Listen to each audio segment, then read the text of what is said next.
अस्सलाम दोस्तों, में खुश आमदीद। जनाब जरदारी साहब ना सिर्फ वाकई बड़े खिलाड़ी साबित हुए हैं बल्कि एक मरतबा फिर उन्होंने इस बात को एस्टैब्लिश कर दिया है कि वो जो कहते हैं ना, एक जरदारी सब पर भारी, और इस मरतबा भी इस नारे को जनाब आसिफ अली जरदारी साहब की तरफ से हरफ ब हरफ दुरुस्त साबित कर दिया गया है, क्योंकि इस मरतबा आसिफ अली जरदारी साहब फिर भारी पड़ गए हैं और ताज़ा तरीन मार्के में उन्होंने chief of army staff general Asim Munir साहब को भी कायल कर लिया है, यानी टालिया है। अब अगर आसिफ जरदारी साहब ने आर्मी चीफ को टालिया है, उनको इस बात पर कायल कर लिया है कि जनाब वो जो बात कह रहे हैं उसी के अंदर वजन है और उसी में आगे चलकर जनाब हम प्रॉस्पेरिटी की मंजिल हासिल कर सकते हैं, पाकिस्तान में सियासी इस्तेहकाम जो है वो हासिल कर सकते हैं और जनाब आपकी तमाम तर ख्वाहिशात को पूरा कर सकते हैं। तो इसका मतलब यह है कि आसिफ अली जरदारी साहब ने जो माहौल chief of army staff general Asim Munir साहब के सामने क्रिएट किया था, वो उसको किसी न किसी तरीके से दुरुस्त साबित कर सकते हैं, जिसके बाद आसिफ अली जरदारी साहब के आर्मी चीफ के साथ मामलात ना सिर्फ तय हो गए हैं बल्कि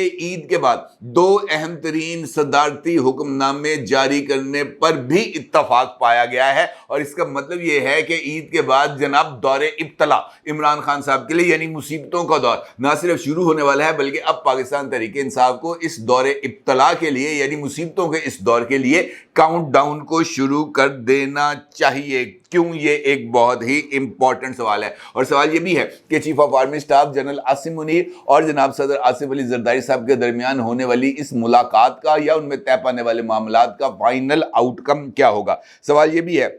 कि सदर के आर्मी चीफ के साथ जो मामलात तय हुए हैं उसकी नौयत क्या है, और सबसे इंपॉर्टेंट बात, वो कौन से ऐसे सदारती हुक्मनामे हैं जो ईद के बाद जारी किए जाएंगे और ईद के बाद जो है किस तरीके से इमरान खान के लिए मुसीबतों का काउंटडाउन शुरू होगा। इंपॉर्टेंट सूरत हाल है और इसके ऊपर बात करना बहुत ही ज़्यादा ज़रूरी है। ये बात तो आपको मालूम है कि सदर आसिफ अली जरदारी साहब की हालिया दिनों में chief of army staff general Asim Munir साहब के साथ मुलाकात हुई थी और इस मुलाकात में इस बात के ऊपर इत्तफाक पाया गया था कि एक सियासी जमात और इसके चंद अफराद की जानिब से इदारे पर बेबुनियाद और बिला जवाज इल्ज़ामात जो हैं वो काबिल कबूल नहीं हैं, और इसके पर भी इत्तफाक पाया गया था कि इस तरह की सूरत हाल के अंदर सख्त तरीन मौक़िफ़ को न सिर्फ इख्तियार किया जाएगा बल्कि अगर इस तरह की कोई सूरत हाल डेवलप होती है तो उसको आहनी हाथों के साथ निपटा जाएगा। अब इस सूरत हाल में आसिफ अली जरदारी साहब,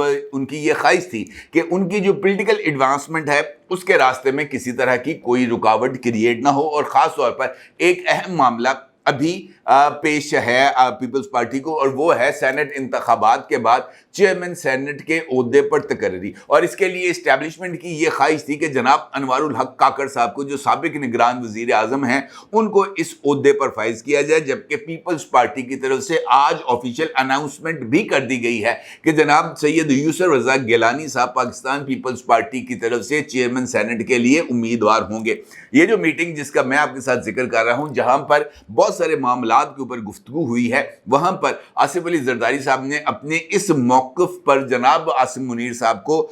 बज़ाहिर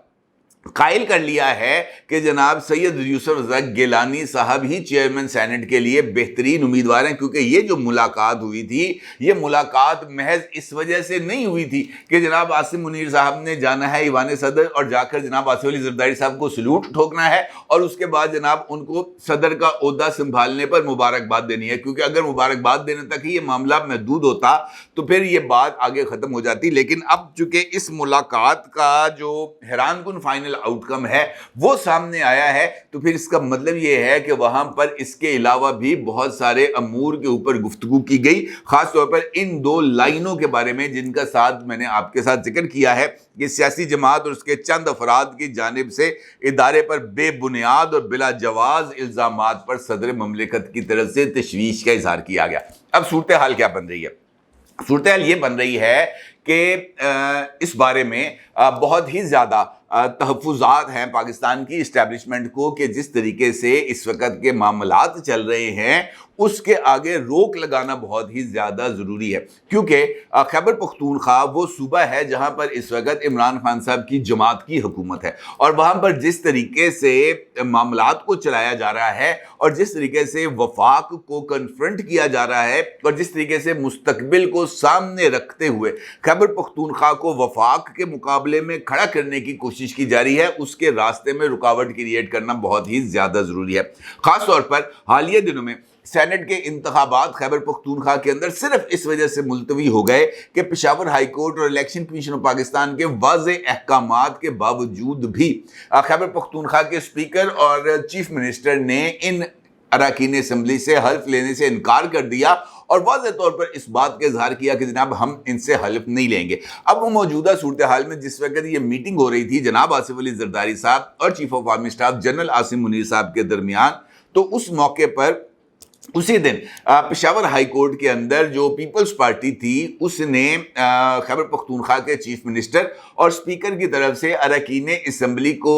سے حلف نہ لینے کے معاملے کو چیلنج کیا تھا اور توہین عدالت کی کارروائی کی استدعا کی تھی، جس میں پشاور ہائی کورٹ کی طرف سے اسپیکر خیبر پختونخوا اسمبلی اور چیف منسٹر خیبر پختونخوا جناب علی امین گنڈا پور سمیت ان کی کابینہ کے دیگر اراکین کے خلاف توہین عدالت کی کارروائی کے نوٹسز جاری کرنے کا فیصلہ کیا گیا. تو اس صورتحال میں اس ملاقات کی ایک بہت ہی زیادہ اہمیت بن رہی ہے، کیونکہ خیبر پختونخوا کی حکومت ایک جانب پشاور ہائی کورٹ کے احکامات پر عمل درآمد میں رکاوٹ بن رہی ہے اور دوسری جانب گورنر خیبر پختونخوا حاجی غلام علی صاحب کی طرف سے جو آئینی ان کی ذمہ داریاں ہیں اور ان کی طرف سے آئینی احکامات جو جاری کیے گئے اسپیکر خیبر پختونخوا اسمبلی کو، اس کو نظر انداز کرنے کی ایک وجہ بھی بن رہی ہے. اور یہ آئینی خلاف ورزی دو طرح کی صورتحال کو جنم دے رہی ہے، جس کے بعد خیبر پختونخوا کے لیے جو صورتحال ہے وہ ذرا تھوڑی سی مخدوش ہوتی ہوئی نظر آ رہی ہے. اور عید کے بعد ممکنہ طور پر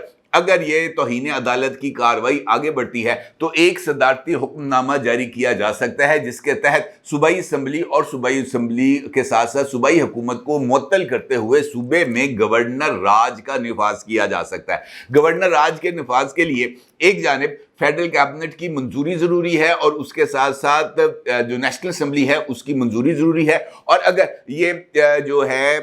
اسمبلی کو زیادہ دیر کے لیے معطل کرنا ہوگا تو پھر اس کے لیے 2/3 اکثریت کے ساتھ قرارداد کی منظوری ضروری ہے. اور اس وقت چونکہ نیشنل اسمبلی کے اندر تمام تر جو اس حوالے سے نمبرز گیم ہے وہ حکومت کے حق میں ہے، لہٰذا اگر صوبائی اسمبلی کو معطل کرتے ہوئے گورنر راج لگایا جاتا ہے تو اس میں کسی طرح کا کوئی آئینی ابہام پیدا نہیں ہوگا. اس حوالے سے مسلم لیگ نون کے اہم ترین وفاقی وزیر اور خیبر پختونخوا میں نون لیگ کے پریزیڈنٹ جناب امیر مقام صاحب نے بھی یہ کہہ کر اس بات کی طرف اشارہ کیا ہے کہ خیبر پختونخوا میں گورنر راج لگایا جا سکتا ہے. امیر مقام نے جیو کے پروگرام کیپٹل ٹاک میں گفتگو کرتے ہوئے اس بات کا اشارہ دیا کہ علی امین گنڈا پور اور اسپیکر صوبائی اسمبلی نے اپنے حلف کی خلاف ورزی کی ہے اور اگر یہی سلسلہ چلتا رہا تو ملک آگے نہیں بڑھ سکتا اور پھر معاملات کسی دوسری طرف جا سکتے ہیں. لہٰذا یہ جو معاملات ہیں یہ اگر اپنی انتہائی لیول تک پہنچتے ہیں تو پھر اس کے علاوہ اور کوئی چارہ کار نہیں ہوگا کہ وفاق اس معاملے میں انٹروین کرے اور صورتحال کو اپنے قابو میں لے لے. اور یہی وہ پہلا صدارتی حکم نامہ ہے جو عید کے بعد نہ صرف جاری کیا جا سکتا ہے بلکہ عمران خان صاحب کے اوپر بجلی بھی گرائی جا سکتی ہے. دوسرا معاملہ بھی بہت ہی زیادہ سنگین ہے، سنگین اس وجہ سے کہ ایک خاص نقطہ نظر کو آگے بڑھانے کے لیے اور خاص طور پر پاکستان کے اداروں کو یعنی پاکستان کی اسٹیبلشمنٹ اور پاکستان کی عدلیہ دونوں کو ایک دوسرے کے مقابل کھڑا کرنے کی اس وقت کوششیں ہو رہی ہیں. اس حوالے سے 6 ججز کا خطوط اور اس کے بعد اینتھرکس کے لیٹر، پھر پتہ چلا کہ جناب یہ اینتھرکس نہیں تھا بلکہ اس کے اندر آرسینک تھا. اس پر مشتمل خطوط جو ہیں وہ مختلف جج صاحبان تک پہنچے ہیں، چیف منسٹر تک بھی پہنچے ہیں اور چیف منسٹر پنجاب تک بھی پہنچے ہیں اور آج علی باقر نجفی صاحب جو لاہور ہائی کورٹ کے جج ہیں ان کو بھی یہ جو ہے آرسینک والا جو خط ہے وہ ان کو دھمکی امیز خط موصول ہوا ہے. اب اس صورتحال کو بھی لے کر ایک مرتبہ پاکستان کی عدلیہ کو اکسایا جا رہا ہے خاص طور پر عمران داروں کے ذریعے کہ وہ پاکستان کی اسٹیبلشمنٹ پر حملہ آور ہوں اور ایک اس طرح کی صورتحال کو کریٹ کیا جائے جہاں پر جو اس کے علاوہ اور کوئی آپشن نہ رہے کہ کوئی مداخلت کی جا سکے. چونکہ اس وقت مداخلت کرنا عمران خان صاحب کے سیاسی بیانیے کے حق میں ہوگا جبکہ شاید وہ پاکستان کی اسٹیبلشمنٹ کے لیے اس وقت بھی یہ صورتحال قابل قبول نہیں ہے. لیکن اگر یہ کانفرنٹریشن آگے بڑھتی ہے جس کے خدشات ظاہر کیے جا رہے ہیں اور کل کی ایک ویڈیو میں میں نے آپ کے ساتھ اس حوالے سے بھی اشارہ دیا تھا کہ جس طریقے سے इस्लामाबाद हाई कोर्ट के 6 जजेस सामने आए हैं, उसी तरीके से लाहौर हाई कोर्ट से भी कुछ जजेस सामने आ सकते हैं और वो खुलकर इसके हवाले से इजहार ख्याल कर सकते हैं। अब इस हवाले से भी कुछ खबरें इस्लामाबाद हाई कोर्ट से सामने आ रही हैं कि इस्लामाबाद हाई कोर्ट के जो जज साहिबान हैं, जैसे ही अब 29 अप्रैल से इस कार्रवाई का बाज़ाब्ता तौर पर आगाज होगा, जो 7 रुकनी बेंच है, और इस बात का भी इशारा दिया गया है कि यह 7 रुकनी बेंच इम्कानी तौर पर 29 अप्रैल से एक फुल कोर्ट की शक्ल इख्तियार कर लेगा और सुप्रीम कोर्ट ऑफ पाकिस्तान के तमाम जजेस इस केस को सुनेंगे। तो इस मौके पर इस्लामाबाद हाई कोर्ट के जज साहिबान मुमकिना तौर पर अदालत के रूबरू आकर इस बात का इजहार करेंगे कि जी हमें फलां बंदे ने कॉल किया था, हमें फलां इदारे की फलां शख्सियत की तरफ से राब्ता किया गया था, हमने जब ये चीज़ें निकाली, जो है लाइट में से, बल्ब में से कैमरा निकला, इस तरह की जो सिचुएशन है वो तमाम की तमाम वहाँ पर क्रिएट की जाएगी। और जब हाई कोर्ट से भी मज़ीद आवाज़ें उठेंगी और इसके साथ साथ पेशावर हाई कोर्ट से भी कुछ आवाज़ें उठेंगी, तो फिर ये जो सूरत हाल है इसको संभालना बहुत ही ज़्यादा मुश्किल हो जाएगा, क्योंकि फिर इसके नतीजे में अदलिया वर्सेस एस्टैब्लिशमेंट की एक ऐसी खौफनाक सूरत हाल सामने आएगी जिसको किसी भी तौर पर नजरअंदाज नहीं किया जा सकेगा। लिहाजा इम्कान इस बात का भी जाहिर किया जा रहा है कि अगर इस तरह की सिचुएशन डेवलप होती है, अगर ये जो है ना खींचातानी अदलिया और इस्टेब्लिशमेंट के दरमियान आगे बढ़ती है, तो इसको किसी न किसी तरीके से रोकने के लिए कुछ आईनी तरीक़ाकार को अडॉप्ट किया जा सकता है। और उसके लिए एक दूसरा सदारती हुक्मनामा, जिसे मैंने अभी आपसे गुजारिश की कि पहला सदारती हुक्मनामा आएगा गवर्नर राज के निफाज के हवाले से, और उसके बाद जो दूसरा मुमकिन तौर पर सदारती हुक्मनामा जारी किया जा सकता है, जिसके लिए दोनों बड़ों में गुफ्तगू भी हुई थी, वो है हंगामी हालत के निफाज का, यानी इमरजेंसी के निफाज का। और इस इमरजेंसी के निफाज के बाद जो अदालतों का दायरा कार है वो जरा थोड़ा सा महदूद हो जाता है, और वो 184(3) के तहत जो मुकदमात हैं शायद वो उनकी समाअत नहीं कर सकते, या उस पर भी कुछ पाबंदियां लग जाती हैं, या उसके दायरा कार को भी महदूद कर दिया जाता है। इस तरह का कुछ फैसला लेने के इम्कानात हैं। अगर इसके जिस तरीके से ये चीज़ें मैंने भी आपके सामने रखी हैं कि जनाब मजीद कुछ और जज साहिबान भी सामने आ सकते हैं और कुछ और चीज़ें भी मुमकिन तौर पर, चाहे वो फेक ही क्यों ना हो, वो सामने आ सकती हैं, और इसके बाद जो हालात हैं वो उसको किसी न किसी बदतरीन लेवल पर जाकर, यानी एक ऐसा लेवल जहां पर जाकर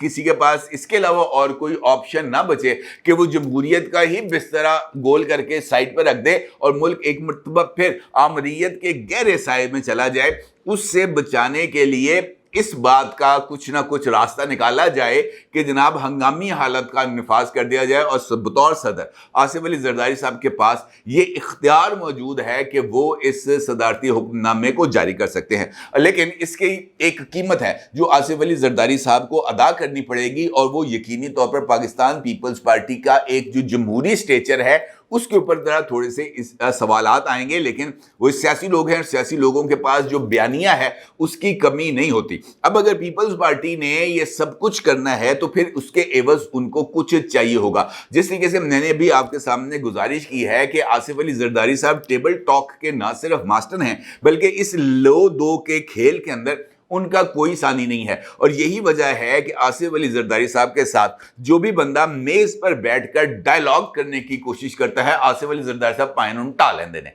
और जब वो उनको गिरा लेते हैं या